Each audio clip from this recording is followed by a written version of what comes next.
Hello and welcome to what looks like it's going to be a glorious bank holiday Monday. As you probably gathered, I hadn't put a video up for about 5-6 weeks. That's mainly been due to me being on holiday in America for the last 5 weeks. Well, 4 weeks, and did a little bit of a cruise at the end, visiting a few other countries.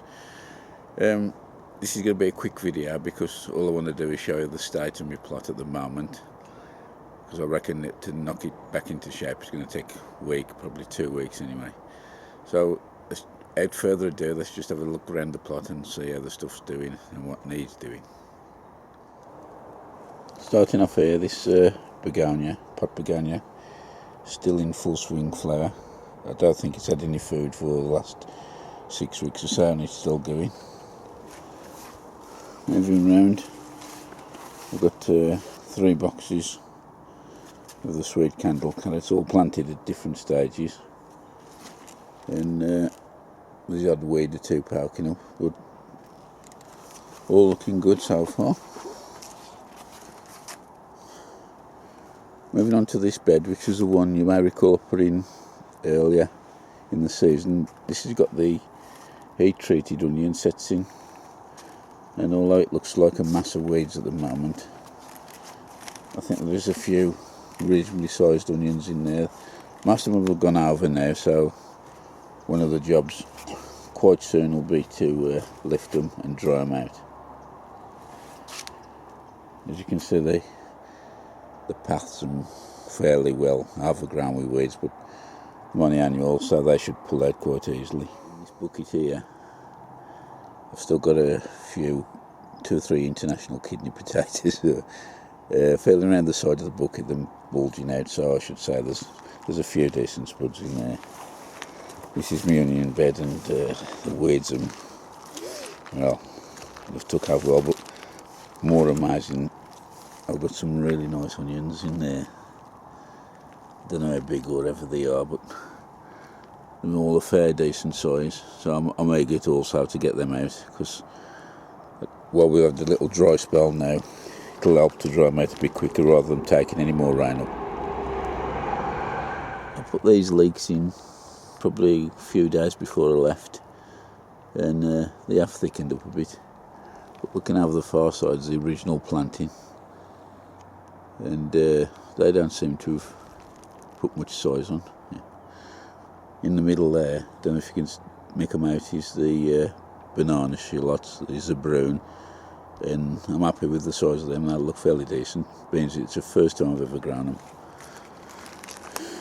Moving on here, we've got a courgette plant, which I told the people who was looking after it to just take them off as and when. There's still a few flowers on, so hopefully we can manage to get another couple off if we still maintain the bit of warm weather.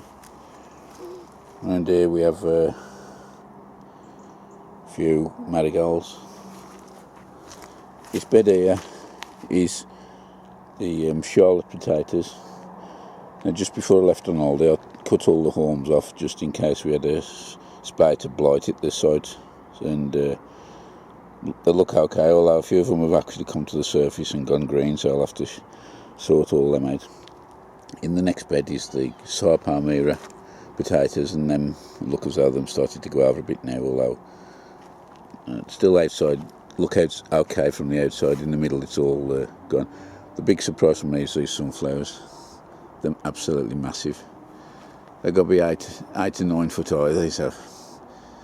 And I don't know if you can actually see the scale of the heads on that. That must be, I don't know, 15, 18 inches across, 50 centimetres. Fair bit of weight on. It's the same for these. This variety is called Titan, and they've got to be the biggest sunflowers I've ever grown, these are.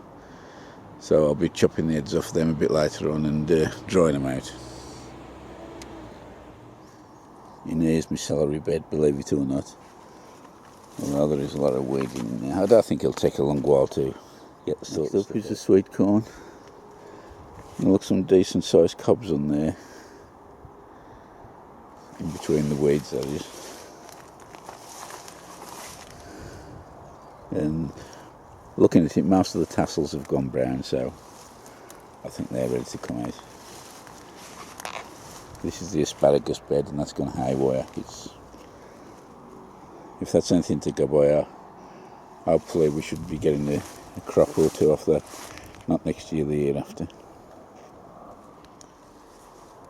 This is a sweet bed, and I didn't have much success germinating these as I did the previous year, so I just chucked a couple of plants into the bed and let them do their own thing. I won't be too disappointed if nothing comes of them. But next door we have the parsnips, and they look as though they're romping away. Into the brassica cage, the broccoli, the calabrese has gone to seed now, so that's that over with.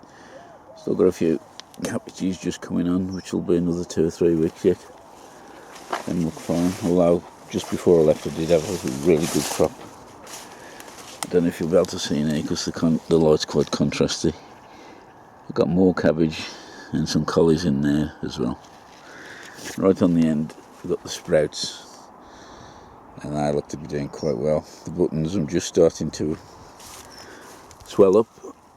I don't know if you can see through the net. I might have to lift it up a bit later. But height wise they've lifted the net up about a foot, so hopefully that'll be a decent crop to look forward to later. Got a couple of wigwams here of runner beans. Plenty of flowers on, so I did put these in quite late deliberately because last year I planted them at the normal time. Being away on holiday, I missed a good proportion of the crop. However, if we still get the few sunny days and bring the bees out, I've got some more beans to look forward to. A few more, I think these are cabbage, I'm not sure. They look okay in there. And the spring onion seems to have gone a bit over. Just found a couple of little lettuce here.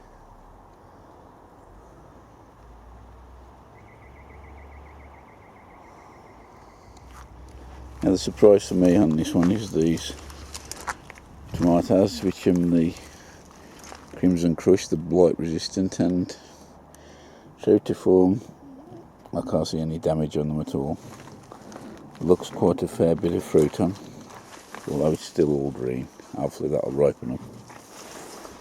And moving across here, we have the runner beans on the far side and the French beans on this side. This is the French beans. These are the variety Blue Lake this year grown. As you can see, there's a fair few on waiting to be pulled, so I'll be looking forward to them. And also the runner beans, we've got 1 or 2 on, which will make a nice meal probably today. Actually, it's the first proper, what I call a Sunday roast I've had for a while, so I'll be looking forward to that. I did say to the people who was going to come down and look after the plot to pick anything which was ripe within the first 4 weeks and leave the last week, so I could hopefully get it when I get here. The raspberry canes have gone haywire. These are the autumn variety, and loads and loads of fruit on, although they do need tying back as well, so that's another job on the list to look for.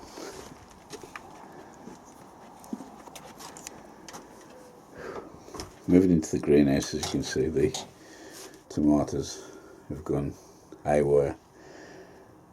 I did have a few emails during the time I was away that a few of the tomatoes had been picked, and stuff's starting to die back now, so the plan on here is to cut it all, well, most of it back, just to leave the fruit, let the air get to it.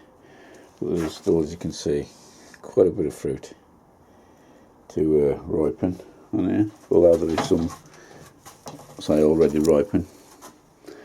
I must say at this point in time a big thank you to the people on the plot which have looked after this with regarding the watering that on a good regular basis, and one of the guys in particular did this chart so it's got all the days and the weeks on, and as and when people came in they just ticked the day off to show the greenhouse has been watered for that day, and out of 35 days there's 34 days it's been watered, which probably wouldn't have got that good treatment with me being here. So that's a big thank you to all the people who also looked after my greenhouse and the garden, the allotment, while I've been away.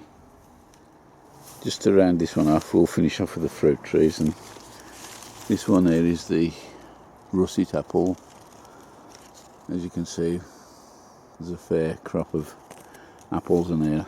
Ideally I should have thinned them out a little bit too, probably 2 per bunch, maybe 2 to 3, but as it is I'll just leave them now. But in general there's some decent sized fruits on here, as you can see. So that's all. These raspberry canes have gone a bit haywire. I'm not sure about these yet. I still might take them out and use the bed for something more productive. This is the pear tree, and I think the last 2 years I've only had 2 or 3 pears on. As you can see from there, there's loud. Not sure of the variety of this, but it's best producing tree I've had since I've actually had the plot. The strawberry bed's doing its own thing. All my plan on that is to get a few runners put out, because this is the 3rd year of the strawberries, and I think I'm going to change them over the autumn and winter. Got another apple tree here, which is again laden with fruit, and